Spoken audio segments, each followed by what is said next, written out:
الخضار غالي قوي. البسله ب2 جنيه ونص، الفاصوليا ب3. مش عارفين نبيع ولا نشتري. هنعمل ايه؟ كل حاجه غاليه وما فيش سوق. يا ريت في سوق واحنا نبيع. انت بتساعد والدتك هنا؟ انا بساعدها اهو، بقف معاها بالليل ومفيش بيع ولا في شراء ولا في اي حاجه خالص. الساعه 3 قاعدين للثلاث. مش عارفه اجيب لي شبكه عشان اتجوز كمان.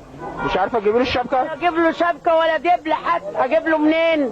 حضرتك سايغ واحنا شاعرين بارتفاع سعر الذهب، ليه؟ كل حاجه غاليه، والدهب ده سعر عالمي، مش سعر، ما حدش بيحط سعر هنا. دي بورصه بره بعرض وطلب، والبترول غلي والدولار غلي، فلازم الدهب يغلي.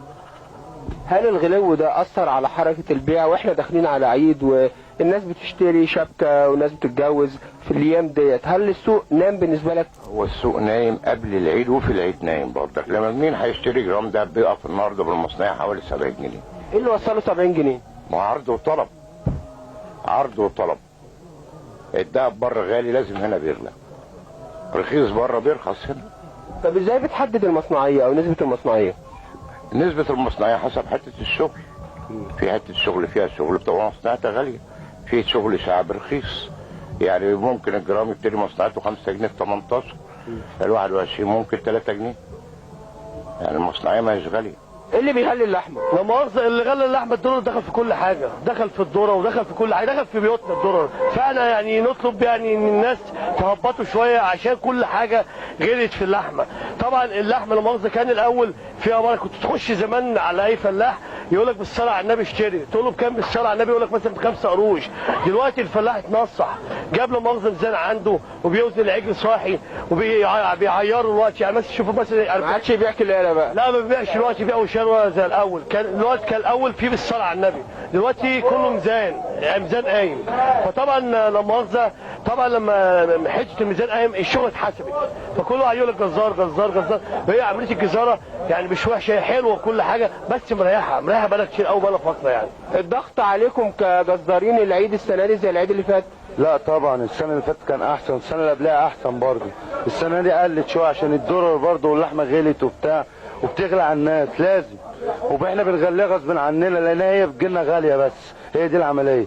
كل سنه وحضرتك طيب وعيد سعيد، وبنقول بعود الايام. انت حاسس ان سعر اللحمه غلي؟ والله هو يعني غصب عن الناس هتشتري برضه، يعني دي عاده ومش كل يوم، ودايما ان شاء الله، ودايما باذن الله. وبعدين الناس لما وصلت محتاجه، فهنعمل ايه؟ لازم نجيب، لازم نشتري. حضرتك جاي تشتري لحمه؟ ايوه. ايه رايك في اسعار اللحمه دلوقتي؟ ممتازه. هو حاليا السنه دي الحمد لله يمكن الكساد اللي موجود في البلد يمكن خفض اسعار اللحوم. كل سنه وانت طيب يا حاج. سنه وانت طيب يا باشا. انت حاسس ان داخل العيد وحركه البيع مش ماشيه؟ الحركه نايمه من دول عشان الموسم وبتاع، والناس تعبانه والغلا وحش. طب ايه اللي مغلي؟ إيه انت الموز عندك غالي؟ بتاخده غالي؟ بناخده من اساس المعلمين غالي من ابوه. ليه بقى؟ عشان ما فيش زرع والبياع كتر عن الاول. يعني البياع كتير قوي. طب انت بصراحه كده بتكسب قد ايه في كيلو الموز ده اللي بتبيعه بجنيه ونص؟ كيلو الموز بيكسب باريزه. قبل كده كنت بتاخده بكام جمله؟ كنا بناخده ب 80 قرش، بنبيعه بجنيه ونص. النهارده بناخده ب 140 ب 130. يعني زاد 70 قرش تقريبا. غلا وحش، وبعد كده الغلا من فوق مش من البياع. يعني البياع التاجر اللي بيديك، مش مستريح. لا التاجر سوق الجمله طبعا. يعني سوق الجمله ده مثلا بياخد بياعه، بياخد عموله ورصاصه وغفر، واللي بيقول لك سلام عليكم بياخد فلوس في قلب السوق. الفراخ ب 3 جنيه والفرخه ب 2 جنيه. احنا دلوقتي بنبيع الفرخه ب 5 جنيه. بتقول صاحب المزرعه غلى عليك، طب بيقول لك انا بغلي ليه؟ عشان العلف غالي. العلافه غليت ليه؟